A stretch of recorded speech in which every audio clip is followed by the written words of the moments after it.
আসসালামু আলাইকুম রহমতুল্লাহ। প্রিয় সব বন্ধুরা, আপনাদেরকে জানাই ঈদ উল ফিতরের শুভেচ্ছা ও স্বাগতম, মুবারকবাদ।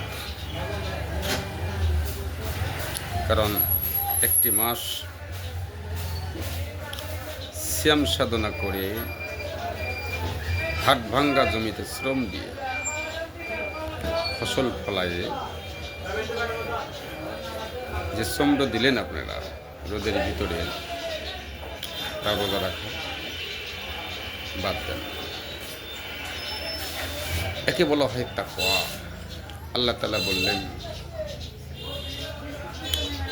ইয়া আইয়ুহাল্লাযীনা আমানু কুতিবা আলাইকুমুস সিয়াম কামা কুতিবা আলাল্লাযীনা মিন ক্বাবলিকুম লাআল্লাকুম তাত্তাকুন। হে ইমানদারগণ, তোমাদের উপর সিয়ামকে, রোজাকে ফরজ করা হয়েছে, যেমনিভাবে পরবর্তীদের উপর ফরজ করা হয়েছে, যাতে তোমরা মুত্তাকি হতে পারো, ভীতি প্রদর্শন করতে পারো, তাকওয়া অর্জন করতে পারো।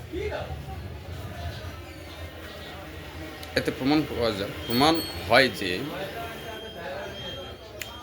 আপনারা দিনভর জমিতে শ্রম দিয়ে ধান ক্ষেত নিড়ে বিষ স্প্রে করে, বালাইনাশক স্প্রে করে সারাদিন রোজা রেখে তারাবি পড়ে চেহারি খেয়ে ইফতার করলেন, বিনোদন করলেন। কি বলা হয় তাকওয়াবান। তাই বলি, আপনারাই হলেন তাকওয়াবান, পরহেজগার ভদ্রলোক।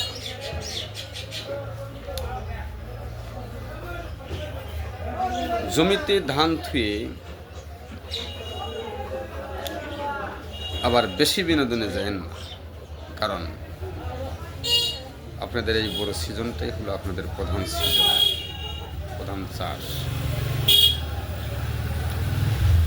এই চাষ থেকেই আপনারা আপনাদের জীবনের ছেলে মেয়েদের পড়াশোনা, বাজার ঘাট এবং দান, কাপড় চোপড় সব কিছু করতে হয়। ফসল রেখে বিভিন্ন বাজারে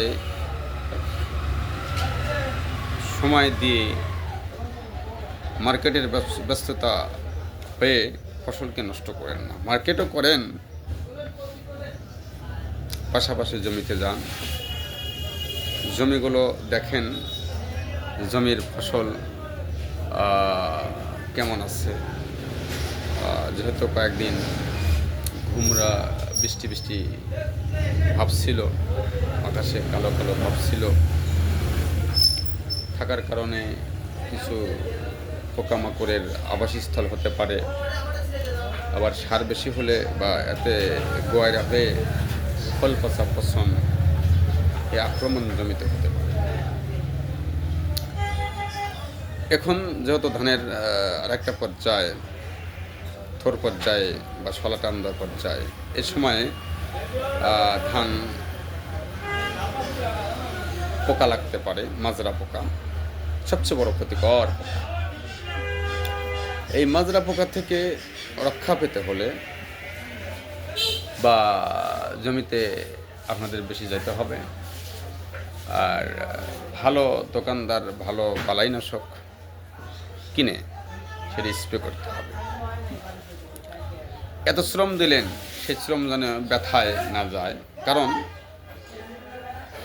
শ্রম দিতে গেলেন আর এই বিনোদন করতে যায়, বিনোদন করেন, সব কিছু দরকার। বাজারে কাপড় চোপড় কেনা, স্ত্রী সন্তানদেরকে নিয়ে যাওয়া, পোশাকাদি কিনে দেওয়া, বিনোদন করার দরকার। কিন্তু ফসলকে মাঝে মাঝে দেখতে হবে, সেখানে ফসল কেমন আছে। ফসল ভালো থাকলে আপনি ভালো থাকবেন, আপনার মন ভালো থাকবে, আপনার সামনে ফিউচারটা সুন্দর থাকবে। ফিউচারের যে এই ধান দিয়েই আপনার জীবন এর যে সাংসারিক যে একটা কাজকর্ম সেটা সফল হবে। এখান থেকে আপনাদের আয় উৎস, অর্থনীতি, খাদ্য শুধু আপনাদের জন্য নয়, এখানে আবার গরুর খাওয়ার আছে। গরু পালন করতে হলে এখানে খ্যার উৎসটা আপনাদের দরকার। খ্যারটা নষ্ট করা যাবে না, খ্যার দিয়েই আপনাদের গরু বাঁচবে এবং জালের কাজে, রান্না কাজে চলবে, জাল টাল দেওয়া যাবে। তাই প্রিয় কৃষক বন্ধুরা, আপনাদের যে ঈদের উৎসব অবশ্যই ভালোভাবে করবেন। ঈদ মানেই আনন্দ, ঈদ মানেই বিনোদন, ঈদ মানেই ইসলামের একটা শ্রেষ্ঠতম সুখের কোয়ালিটি। স্ত্রী, সন্তান, সন্ততি, আত্মীয় স্বজন, ভগ্নী, বোন, প্রতিবেশী নিয়েই বিনোদন করতে হবে ঈদের উৎসব। ঈদ মানেই সব কিছুকে মুছে ফেলে, রাগ অভিমানকে মুছে ফেলে, অহংকার দাম্ভিকতাকে মুছে ফেলে পরিশেষ টানতে হবে। কারণ একটা মাস সিয়াম সাধনা করলেন, সিয়াম সাধনার উদ্দেশ্য হলো সব কিছু পরিহার করা। তাই কৃষক বন্ধুরা,